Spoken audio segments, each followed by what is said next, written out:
গেলাম, নাস্তা পানিও দিলি না।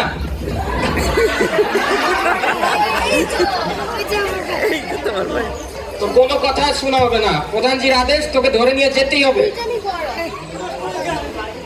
তুই হচ্ছে গিয়ে রাজ্যের প্রধান, তুই শীত কাটিস নি? এ রাজ্যে এমন কোনো বাড়ি আছে?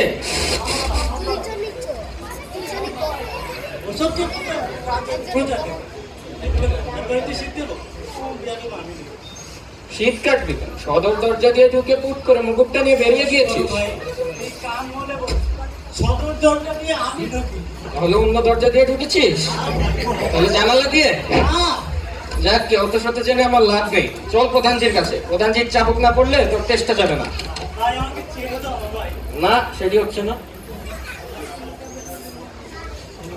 কি কি এটা? হীরকখণ্ড। হীরকখণ্ড? হ্যাঁ, হীরকখণ্ড। ওটি বিক্রি করলে তুমি অনেক টাকা পাবে। ওটা তোমার কাছে রেখে দাও, আমাকে ছেড়ে দাও ভাই। কিন্তু তোকে ছাড়লে প্রধানজির কাছে আমি কাকে ধরে নিয়ে যাবো? কেন? ওই ওকে নিয়ে যাও।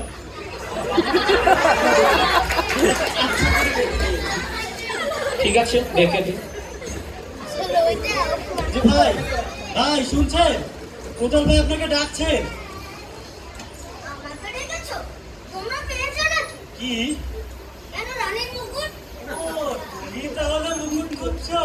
তাহলে মুকুটটা হারিয়ে এবার খুঁজতে লেগেছো?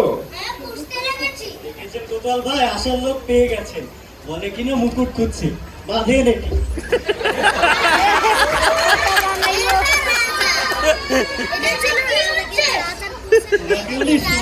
নিয়ে যাবে। বলে কিনা মুকুট চুরি করে আবার খুঁজতে লেগেছে।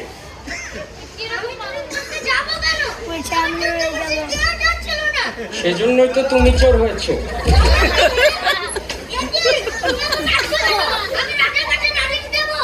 নালিশ তোমাকে করতে হবে না, প্রধানজি তোমার জন্য নালিশ তৈরি করে রেখেছে। বেটা হাট। কি হচ্ছে? দেখুন প্রধানজি, নতুন চোর বেটা রানীর মুকুট চুরি করে হারিয়েছে, তা আবার এখন খুঁজতে লেগেছে।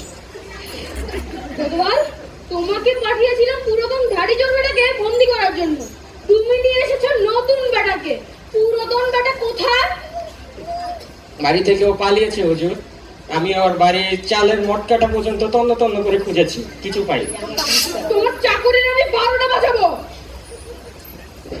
হুজুর, আপনার জন্য কি এনেছি দেখবেন? দেখি। এই কোথায় পেলে এটা? চোর বেটার কাছ থেকে, খুব দামি হিরে। বেটার কাছ থেকে কি কি হাতি আছে শুনি? আর কিছু যে পাইনি হুজুর। দেখি। যাও, বেটাকে কয়খানা রেখে দাও গে। হুজুর, কয়খানা দেবেন কেন? কি দোষ করেছি আমি? খামোশ।